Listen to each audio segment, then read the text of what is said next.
Every story appears ordinary until you see the core side of it. And what you're looking for is the story behind the news. We bring it to you from Lagos, the commercial capital of Nigeria. Giving you all sides and political stories round the clock. Every detail from the start line to the final whistle. CoreTv News, expanding your view.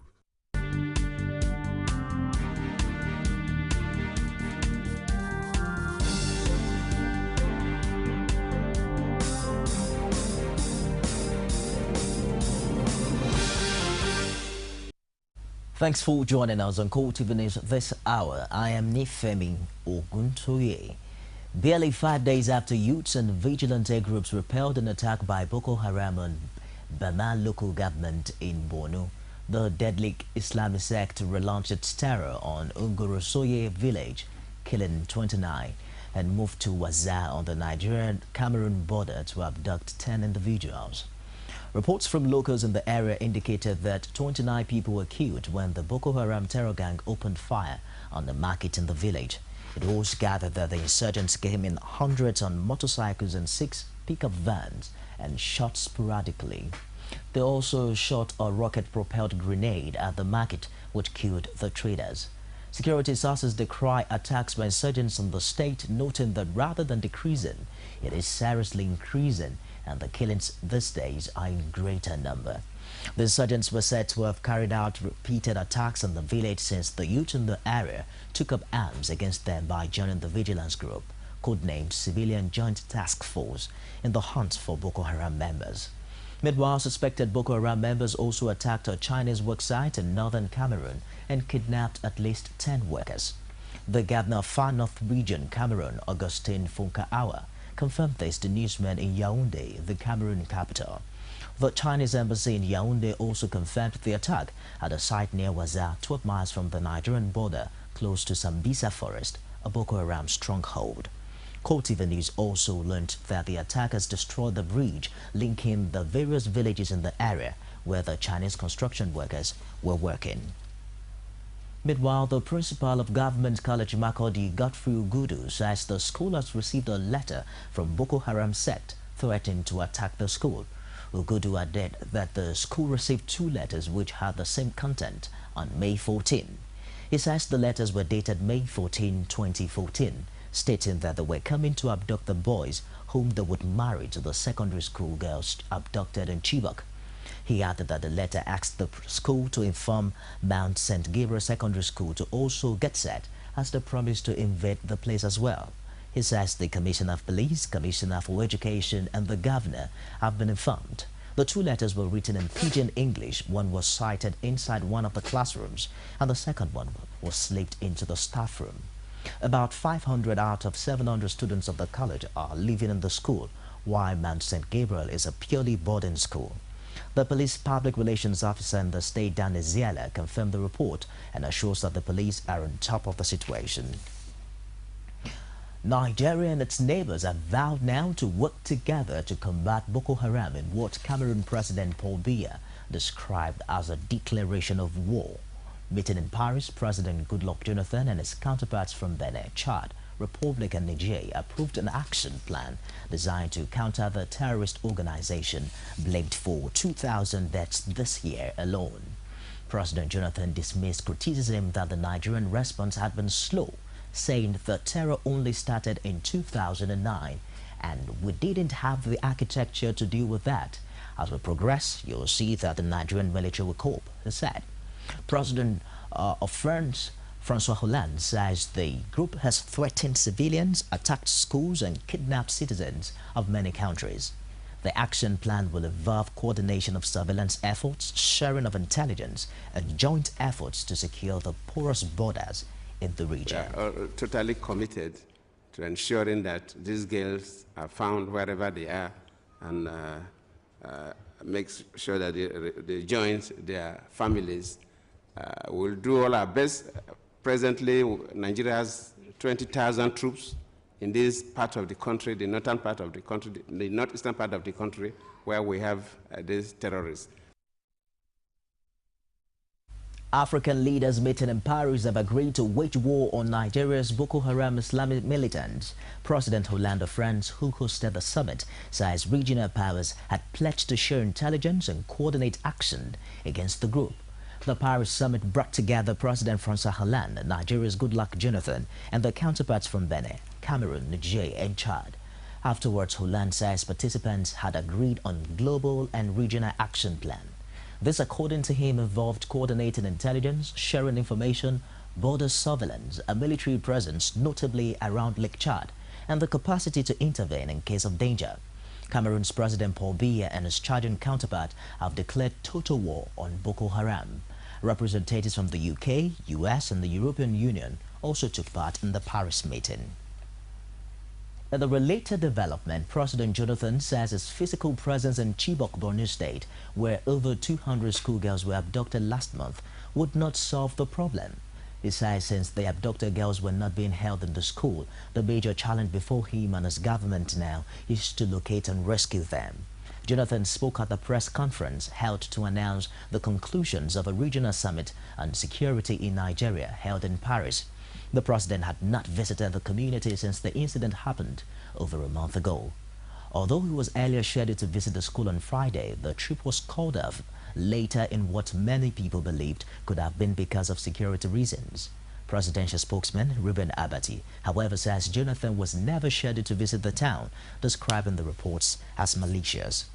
The president added during the press conference that he was not averse to visiting scenes of terror attacks, as he has done so in the past. He also said the allegation of misappropriation of funds by the military was exaggerated, but considered that administrative lapses may have a part to play in the inadequate funding of the war against terror.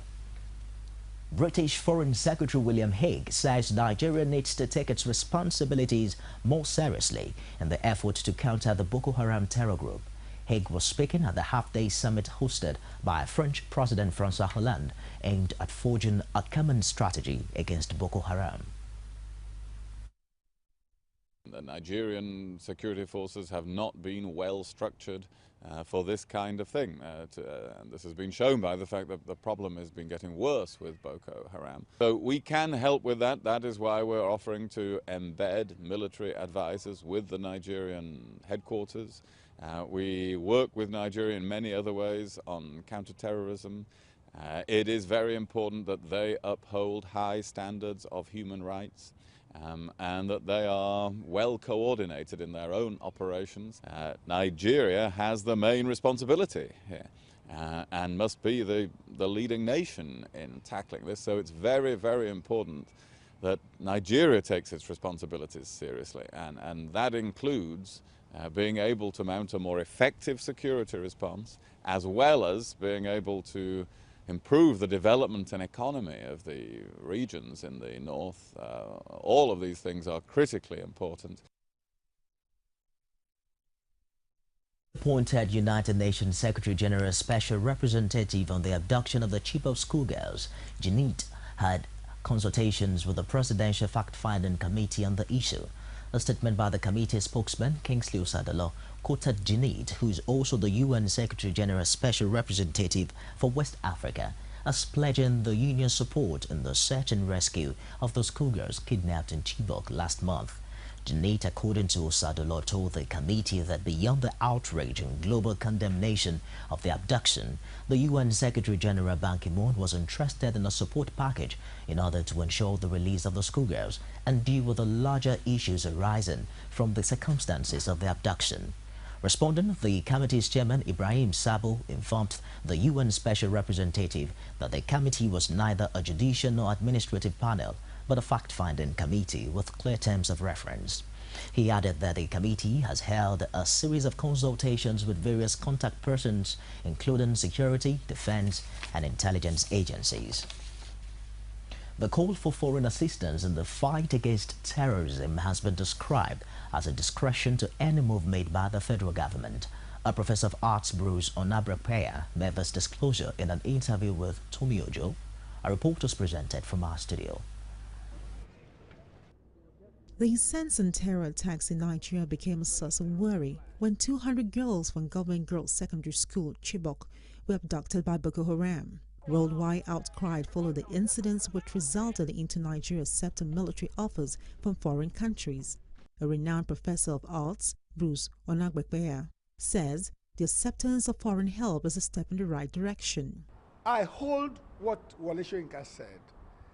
The issue is now bigger than the government, and the call for international help is in the right place. The international should come in to help us to solve our problem. According to the arts professor, Nigeria deserves such assistance because the nation had helped other countries in the past. What we want is that the kind of challenge we have in the country, they should help us through, because we ourselves, we've gone to other countries to help them before. We've gone to Congo, we've gone to Liberia, we've gone to Sierra Leone, we've gone to other places to help in fight international wars, fight international issues, and help those places. Now we need this help. He admonished that Nigerians should be optimistic about the success of 2015 general elections. I am always very optimistic. I look at the better side of things. I have a sincere belief that the 2015 election is going to come out right, and this country is going to have a democratically elected president, and we as a giant of Africa, we're going to remain as giant of Africa. There's going to be peace here and prosperity for everybody. The foreign assistance offered by the US, UK, and French government will no doubt boost the search and rescue operations.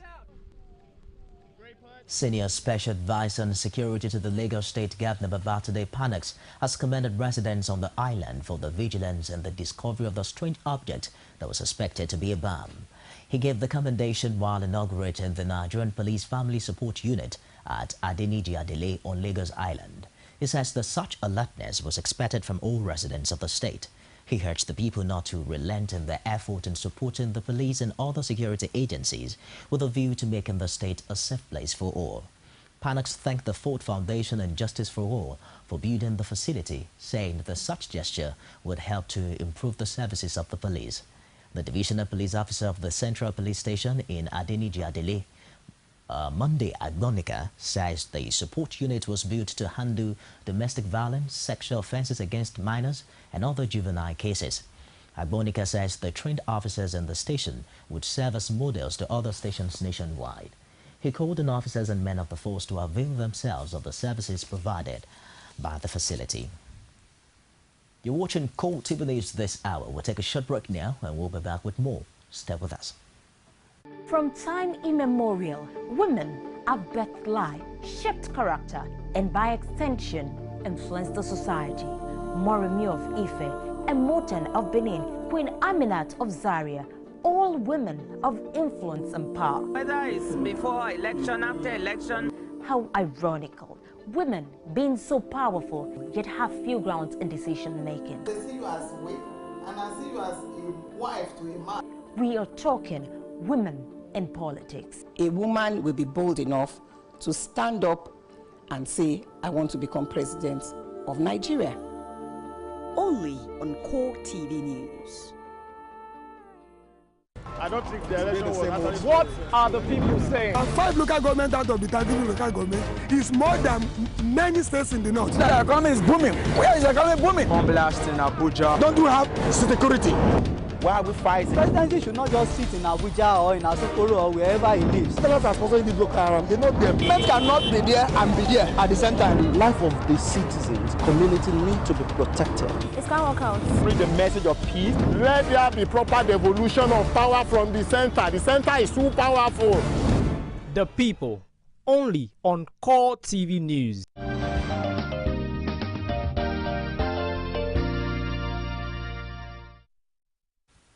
Glad to have you back. For more information on our news and other programs, you can visit us on our Facebook page. It's facebook.com/CoreTv News, as well as follow us on our Twitter handle at CoreTv News NG. And you can get to watch our previous editions of our news and current affairs programs at YouTube, youtube.com/CoreTv News. President Joyce Banda of the ruling People's Party of Malawi held a final rally in her hometown ahead of next week's election, in which she's seeking a second term. Malawians are expected to cast ballots that will determine a new president. Joy says she has decided to choose the Malawian people over and above any personal interest. I was advised that 7 months before elections was too short for me to tackle corruption, because the people that are benefiting from it, they will fight you back, they will smear it onto you, they will bring you down, you may never get out. I said, yes, I don't have a choice. I have to choose my people, I have to choose Malawians. There's one board president who came in and decided that enough was enough. People were going to stop stealing. 86 people have been arrested, 40 cases before court, 33 accounts frozen, property withdrawn. Malawians have seen that I came in and found a country that was corrupt and bankrupt.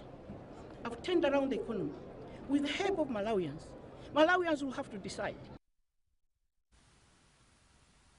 And that's it on CoreTv this hour. Coming up next is Core Digest, as we begin to discuss Jonathan and Chibok, the visit that was not. Join us again.